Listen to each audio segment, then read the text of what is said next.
Good afternoon, people. Another quick video. Today I will discuss US President Donald Trump's meeting at the Oval Office, or should I say, the shouting match with Ukrainian President Volodymyr Zelensky. Notably, the mineral deal wasn't signed, and Zelensky was asked to leave the Oval Office by Secretary of State Marco Rubio and Trump's National Security Advisor Mike Waltz. In other words, Zelensky was kicked out of the Oval Office before he could have lunch. But before I get into it, hit the like button, comment, share and subscribe. It really helps the channel grow. The meeting between President Donald Trump and Volodymyr Zelensky was nothing short of explosive right from the very beginning. Trump, flanked by Vice President JD Vance, appeared intent on strong-arming the Ukrainian leader, leveraging Ukraine's precarious position to push their agenda. This wasn't diplomacy. It was a high-stakes power play with ultimatums flying from the start. At the heart of the tension was the contentious minerals deal. But Zelensky, to his credit, refused to buckle. He stood firm, demanding guarantees of US military security as any part of a ceasefire agreement. And Donald Trump, never one to mince his words, accused Zelensky of disrespecting the United States, claiming the Ukrainian leader was gambling with the threat of World War III. Trump said, "Without us, you wouldn't even have a country left."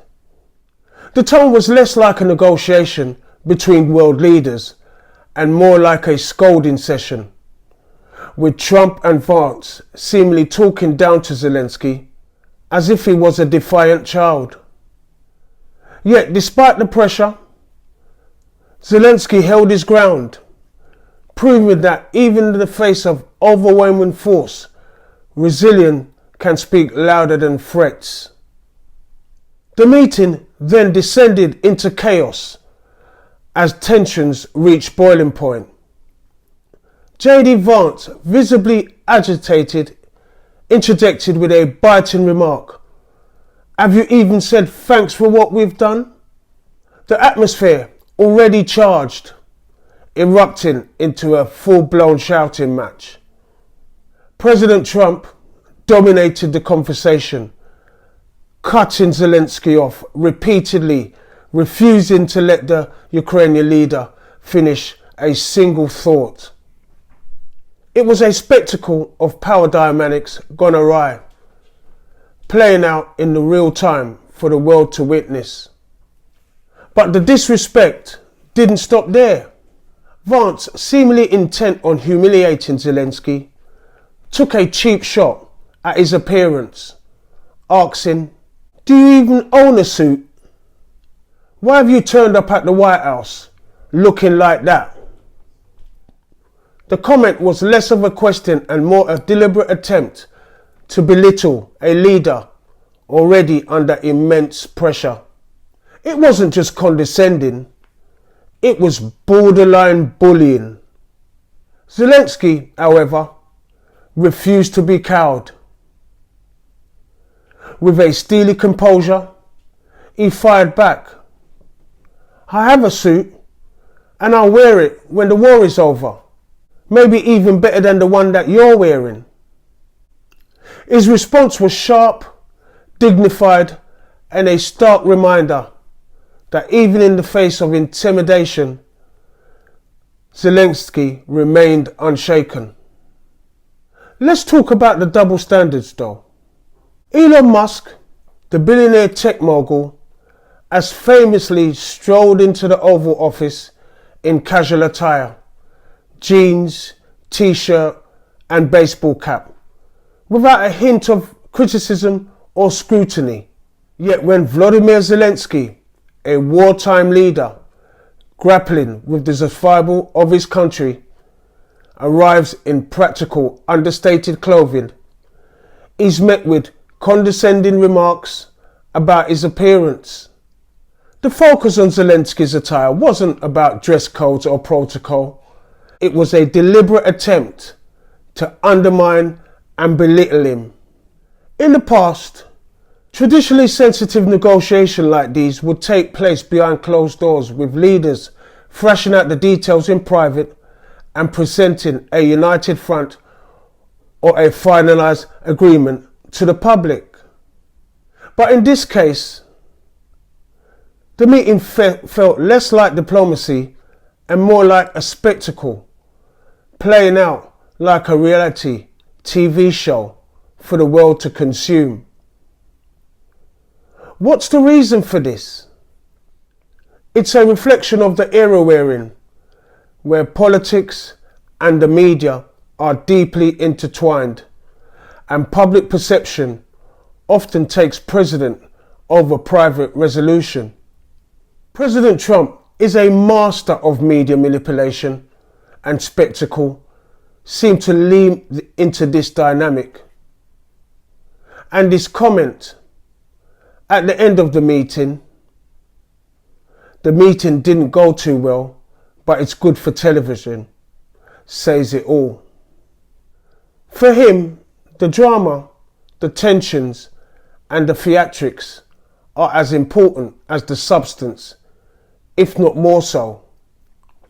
It's about controlling the narrative, generating headlines, and keeping the public hooked. Now Zelensky has arrived in London to meet with UK Prime Minister Keir Starmer and other EU leaders to discuss the next steps. With US military support seemingly off the table for the time being, the pressure is on for Europe to reassess its strategy and response. Keir Starmer, a staunch advocate for Ukraine, now faces a political tightrope that could define his leadership. While he has pledged unwavering support for Zelensky and Ukraine's cause, he is also wary of openly opposing Donald Trump's controversial ceasefire proposal. It's a classic political dilemma. No matter which way he leans, Starmer risks alienating key allies or undermining his own principles. Damned if he does, damned if he doesn't. Since Donald Trump took office, his interactions with Russian President Vladimir Putin, particularly their discussions about negotiating a ceasefire in the Ukraine war, has sparked intense controversy. Trump's remark, including calling Ukrainian President Zelensky a dictator and suggesting Ukraine instigated the conflict, have drawn sharp criticism. Media commentators, outlets, and even his most vocal critics have accused him of being a Putin puppet, a sympathizer, or even a Russian agent. These accusations gained further traction after the infamous Oval Office meeting, with Zelensky leaving many convinced that the criticism was not only justified, but perhaps even an understatement. From the very beginning of this war, I have consistently argued that Ukraine cannot win this conflict on its own. The only way victory would be possible is if the entire EU, backed by the full force of the US military, directly confronted Russia. Simply supplying Ukraine with weapons and expecting them to achieve victory was at best overly optimistic, if not entirely unrealistic. The time has come for the UK and the EU to break free from their reliance on the United States.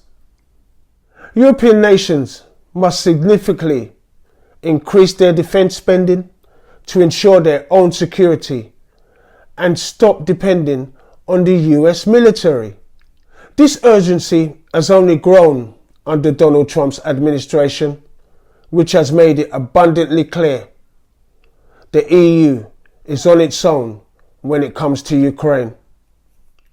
That said, Trump did leave the door open for diplomacy, stating that if Zelensky is ready to pursue peace, he can return to the negotiating table. And I'll end with this. I can't help but wonder, do Western governments truly want an end to the war in Ukraine? After Donald Trump's tense meeting with Zelensky in the Oval Office, which ended with Zelensky being effectively dismissed, the Ukrainian leader flew to the UK, where he was warmly welcomed by Keir Starmer outside 10 Downing Street. Starmer reiterated his unwavering support for Ukraine, even hinting at the possibility of boots on the ground, though only with US military backing. The Chancellor, Rachel Reeves, pledged another $2.6 million in aid, including air defence systems and aircraft.